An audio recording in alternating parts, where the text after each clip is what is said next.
अब सुलेखा बहन दास के पास आई। दास ऊपर था, छत पे भंडारा चल रहा था।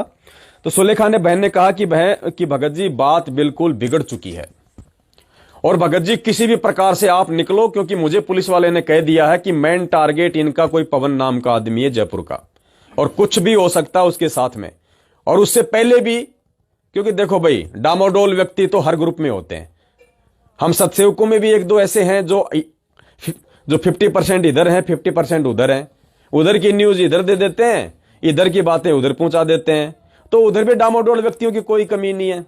तो उधर के जो डामाडोल व्यक्ति थे मैनेजमेंट वाले, उन्होंने सुलेखा बहन को पहले ही सारी बातें बता दी थी कि बहन जी बहुत बड़ा विघ्न होने वाला है, मर्डर हो सकता है, मर्डर बहन जी, इतनी बड़ी प्लानिंग है सतलोक आश्रम मैनेजमेंट वालों की। तो बहन घबरा गई। अपने आत्मा देखो, हम सब जीव हैं। सबसे पहले तो हमने अपनी ये भ्रमणा जो है वो तोड़नी पड़ेगी। अगर कोई भगत भाई अनजाने में या अज्ञानता के चलते अगर किसी दूसरे भगत भाई बहन को अपने से ज्यादा होशियार मानता है, अपने से ज्यादा उत्तम दृष्टि से देखता है, या कोई विशेष आत्मा की दृष्टि से देखता है, तो ये सबसे बड़ी भक्ति मार्ग में आपकी कमजोरी हो जाएगी, पुण्यात्मा मार खा जाओगे। और गुरुदेव ने कह रखा कि पांचों विकार हर प्राणी के अंदर हैं।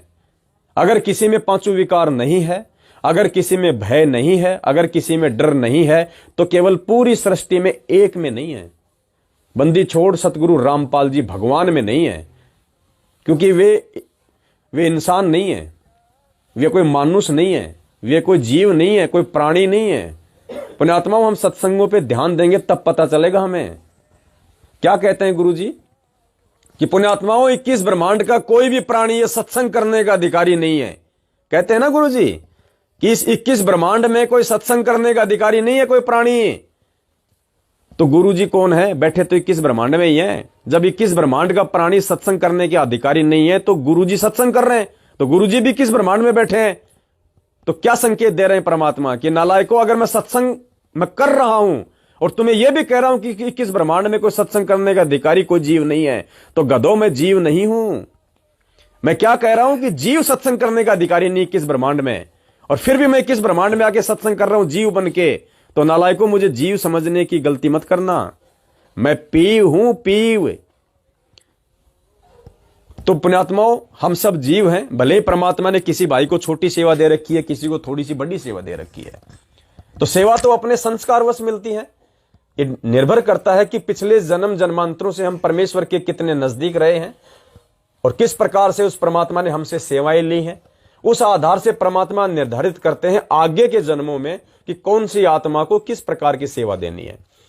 और दूसरा पुण्यात्माओं, जिस आत्मा को जितनी ज्यादा बड़ी सेवा मिलती है, जिस आत्मा को जितनी ज्यादा सेवा मिलती है, हम तो जीव हैं, हम तो सोच लेते हैं कि बहुत बड़ा भगत है, परमात्मा ने दया कर रखी है, टट्टू दया कर रखी है।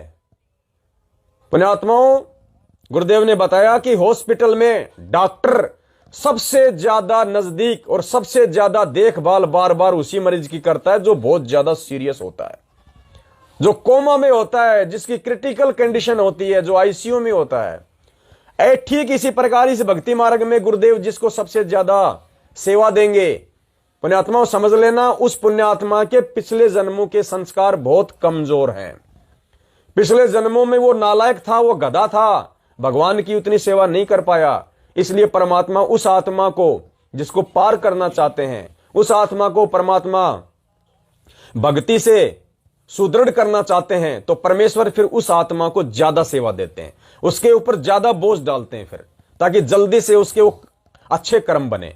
तो कभी भी ये भूल मत करना कि भैया कजोड़दास जी को तो बहुत बड़ी सेवा दे दी भगवान ने, पवन दास को बहुत बड़ी सेवा दे दी है, साध संगति शंका समाधान के नंबर मिल गए हमारे 4 भाइयों को, भाई वो तो विशेष आत्मा है। कोई विशेष आत्मा नहीं, वो सबसे घटिया आत्मा है जिनको परमात्मा विशेष आत्मा बनाना चाह रहा है। तो इस भ्रमणा में कभी मत रहना, बहुत बड़ा धोखा खा जाओगे। अब हम यहां पे कोई पब्लिसिटी के लिए नहीं आ रहे लाइव, हम कोई मान बढ़ाई के लिए नहीं आ रहे।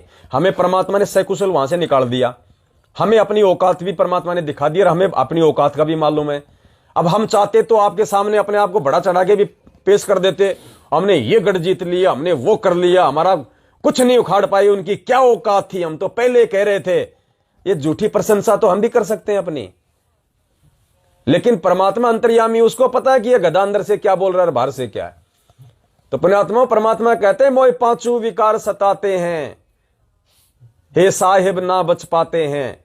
तो हम सब जीव हैं, हम सब के अंदर पांचों विकार हैं, पांचों विकारों की 25 प्रकृतियां हैं।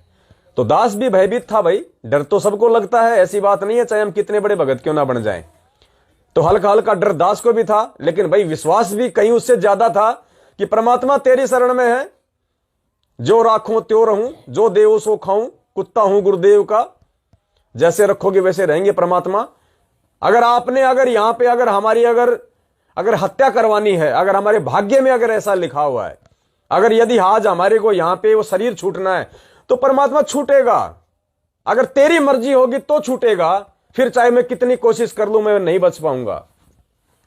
और अगर मैं कितने भयंकर षड्यंत्र के बीच फंसा हुआ हूं, 100 भेड़ियों के बीच में मैं फंसा हुआ हूं, अगर तेरी मुझ पे दया दृष्टि है, तू अगर बाल बाका नहीं होते देखना चाहता, तो परमात्मा फिर मुझे कोई टेंशन नहीं, मुझे कोई एक्स्ट्रा एफर्ट करने की, कोई प्रयास करने की आवश्यकता नहीं।